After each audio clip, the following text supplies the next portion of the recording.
everyone, welcome back to my channel and welcome to today's video. This is something that I've been thinking a lot about and something that I really want to share with everyone. Disclaimer, this is going to be talking about mental health. Also, this is, my own personal journey with mental health and therapy. So if anything is too triggering or, anything like that for anybody, there's a lot of other content that I have here on my channel that you guys could check out. So I'll give you a minute to do that. All right, so pull up a chair and let's kind of chat about a few things.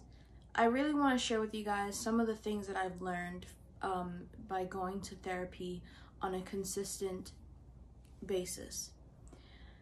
So when I was, I think, 19 or 20, that was when I really first started, going to therapy.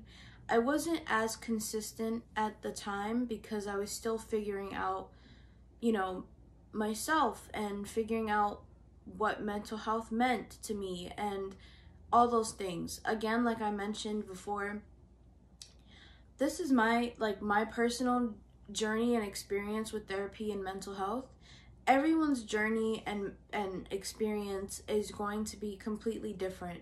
So, just remember that any advice I give you guys throughout this video or any of my other videos that I film, just remember that take pieces of information, obviously, and take that in, but also remember that if you feel like you're struggling with something, just remember that, you have every right to ask for help and do the things that you need to in order to help yourself. So, just wanted to mention that as well. So when I was 19 and 20, I was really going to therapy. I mean, ever since I was a freshman in college, I knew the therapist that was at my school and I was really cool with her. And we got along and, so I would go to her, but I wasn't, like I said, consistent. So I would go, but I was like, yeah, this is how I'm feeling this week. Or, yeah, it's just been a rough day. I'm kind of over it, tired, just don't want to deal with anything. And, we would talk. And I think that the more that I kind of figured out what self-care was and how to really take care of myself better, the more that I started to ask the right questions in therapy. I would ask things like, how do I practice self-care? Because I didn't know at the time. I didn't know that that was something that people do. And I always get this thing from people where they're like, oh, well, you're really into mental health. What's that about? Mental health isn't a trend. It's not something that you just automatically say, oh, everyone's doing this, I have to hop on the bandwagon. It's not a trend. You can take care of your mental health at any state, at any age, any time. You could be a teenager, you could be in your 20s, 30s, 40s, however old you are. And, in different points of your life, your mindset is different. So as a 22-year-old, my mindset is completely different from the mindset I had as a 19-year-old, as a 20-year-old, as a 16-year-old, And I think as teenagers especially, you go through so much pressure from people and so many just your own pressure that you put on yourself of figuring out who do you want to be, what do you want to do with your life, or all those things. And I think that also can impact who you are and who you become as a person.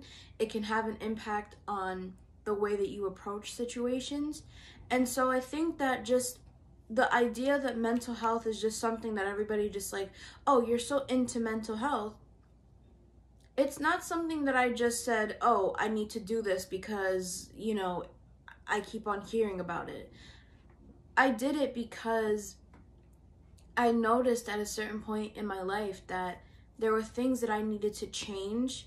There were certain behaviors that I was, certain ways that I would act. I mean, obviously I wasn't a unruly kid or anything. I I just noticed patterns in my own life and my own mind, and so much of the negativity that I was telling myself. I think therapy, by going to therapy, it's really allowed me to figure out the right tools that I can use for myself, right? Like, I've learned that it's important to say no to people. So often we neglect ourselves, we neglect our mind, we neglect our health, everything. We neglect ourselves to try to please or help other people. And that's not a bad thing.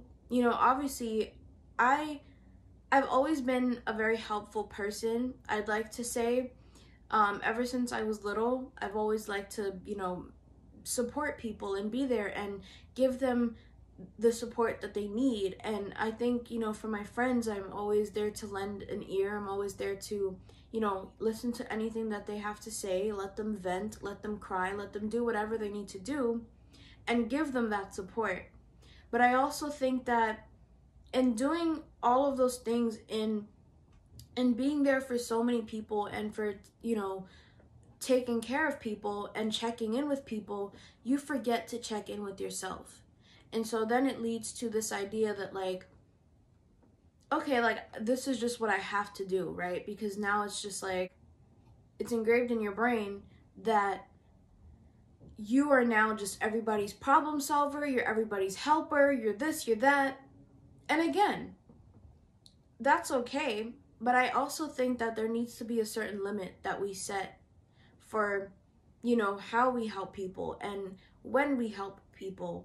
And, it's like, I had to start telling friends of mine when I was in school, like, or just whenever I was going through anything, that, it's like, listen, I love you and I'm here for you and I'll always be here for you and I care about you, but I just can't be there for you today or right now because I can't be there for myself.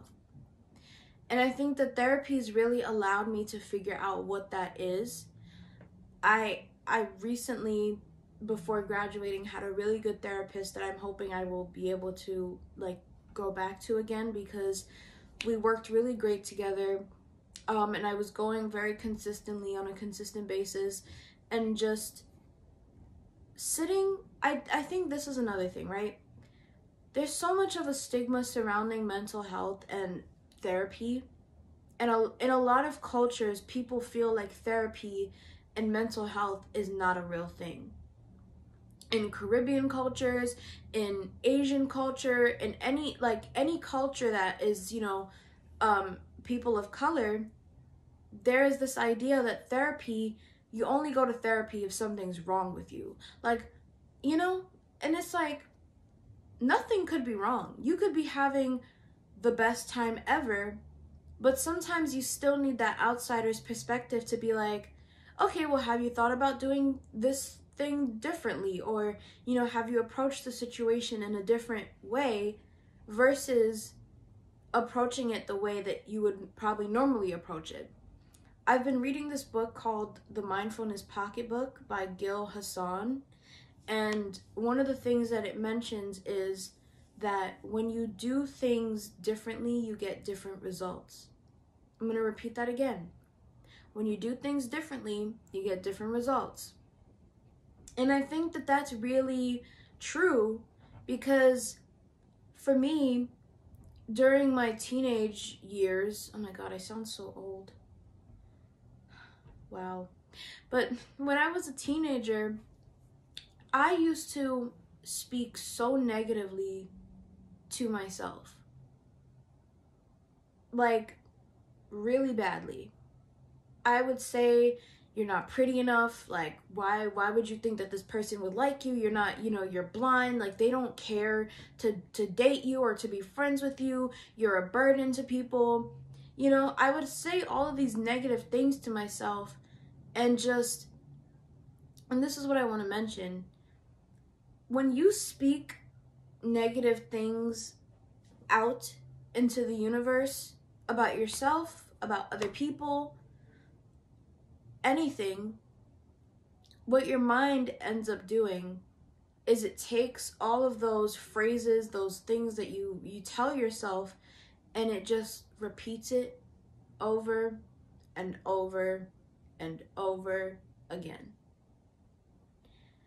And I'm really passionate about mental health because, you know, growing up, I wasn't, no one ever said, like, this is an option. And, and I think that learning those things along your own journey is really important. And so another thing I learned by going to therapy is how to protect my energy and my peace. I'm someone who gives a lot to people, and I love very deeply for a lot of people. And I think that sometimes that can interfere with how your energy is being used. Who's destroying your peace? Who's interrupting that peace? And I think that by going to therapy more frequently, it's allowed me to say, I probably haven't really been that good at protecting my peace and energy. So the first two things, like I said, is learning how to say no, protecting my peace and energy. And the next thing I would say is understanding how you dedicate your time, understanding how to really be respectful of yourself. I know a lot of people tend to probably have these ideas of who they are, but I also think that it stems from maybe what people have told you, or just any circumstances in your own life and your own kind of, journey. It stems from those things because, like I told you guys, and I've talked about it, I'll link it down below, the video I made. I was bullied a lot growing up. I was teased. I always felt outcasted. And I think that for me, noticing patterns, like I said, in my life and in my own, like, just the way I act towards myself and treat myself, I noticed how like disrespectful and negative that was. And now that I've learned how to, treat myself better, it's a completely different outcome. And so everyone that says that mental health is not a real thing hasn't had the chance to experience that kind of energy when you start, like, taking care of yourself. It's just like how an athlete or anybody else would just, like, take care of their overall health. Your mental health is a part of that. And I think that sometimes we forget those things because it's like, yeah, it's just a rough day. Yeah, it's really just not my thing. And so I really just want to say that therapy is real. It's not some idea. It's not some sort of, like, again, it's not some trend that you need to just, like, be a part of. It's something that I recommend for everybody. Everybody. I strongly feel that, and I've seen it in my, like, in the people that I'm around and the people in my life, my family, my friends. I've seen how therapy changes people for the better.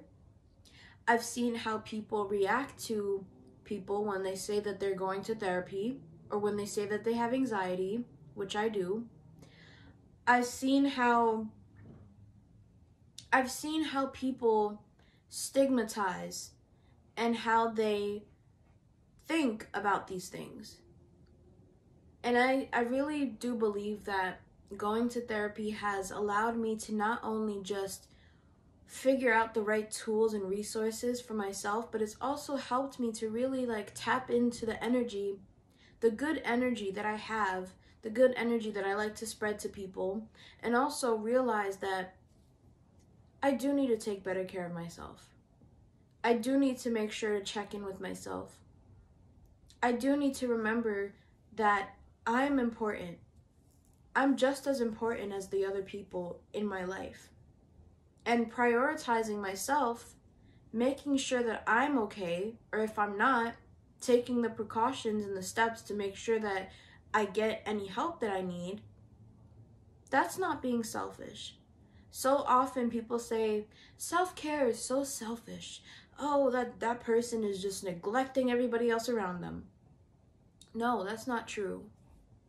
Oftentimes, it just means that when you are the person that is comforting other people and helping other people, you also need comforting. And I think that noticing the patterns that you maybe have in your journey in your life or whatever, noticing those things, just really kind of sitting there and saying, how do I react to this situation? How do I, talk to myself? How do I treat myself? And if the answers are all like negatively, then it's up to you to say, I don't like that. I don't like the feeling that I feel when I tell myself that I'm not good enough, or that I'm not pretty enough, or that I'm not smart enough, or whatever. If you don't like those feelings, you can change them. You can change them by going to therapy. You can change them by meditating. You can change them by doing things that you enjoy and that you love, that help to bring a different outlook and outcome into your life and everything that you do. And I'm not just saying these things because I like love when people say that they're going to therapy. I'm saying these things from experience. Because for so long, I just didn't like who I was. I felt like I was just not the Gabby that I love, And I think that that's something that therapy's really allowed me to see, that I am enough. I'm good enough. I'm worthy. And that I do love myself. And I know that there's always going to be days where shit happens, but knowing how to treat myself at the end of the day, and knowing that I need to protect my peace and energy, I need to, show up for myself and be kind to myself. Knowing those things helps to change the way my crappy day may have gone. And so these things are just really important, and I wanted to share them because I just hope that more people begin noticing and paying attention to their mental health, begin going to therapy if they haven't. And I know it's scary. I get it. My first couple times in therapy was really weird. You're dishing out all your problems and everything to someone that you don't really know that well. And so it can feel weird, it can feel awkward. But the more that you go on a consistent basis, the more tools that you collect, mentally, the more that you start looking at it differently and saying, it's not that bad. This is actually a really good thing. There's such a big stigma surrounding it, and I really don't like that, because people just don't have an open mind to these things. And I just wanted to share like the things that I've learned from going to therapy. And also just from that, learning how to love myself better and take care of myself, and finding my own tools and things that work for me, that I may have learned, you know, just from therapy, and just remembering the tools and things that you've learned and that you've collected from your therapy sessions.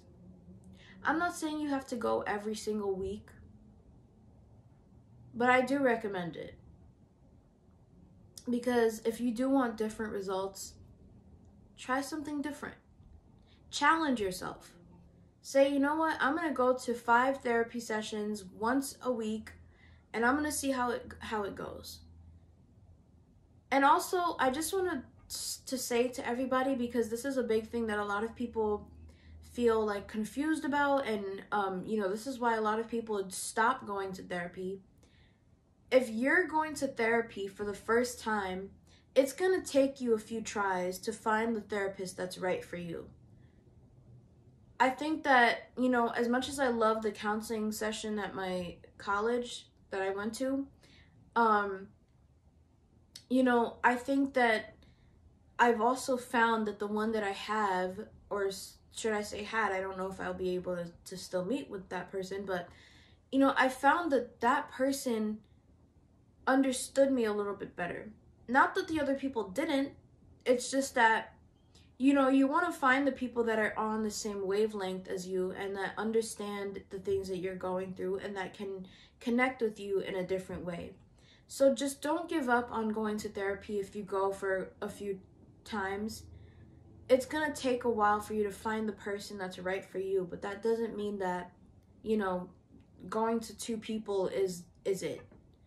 It might take a bit, but eventually you'll find someone that really you click with and that you feel comfortable with and that understands your boundaries. And I think that that's one thing I really love about the therapist that I have, because you also have to set boundaries for people and things, and just things you let into your life and people you let into your life. And so just remember that those are the key things, is just don't give up on the first couple of tries, because you're going to find somebody that really is the right one for you. And going to therapy is like talking to one of your best friends. Like, I swear, you have inside jokes, you know, you share things, and they'll share things with you as well. And it's a really different perspective, and I want to challenge you guys, you know, give it a try. Let me know in the comments on just let me know how it goes for you. And I'm sending everybody love and positivity and good vibes, like my shirt says.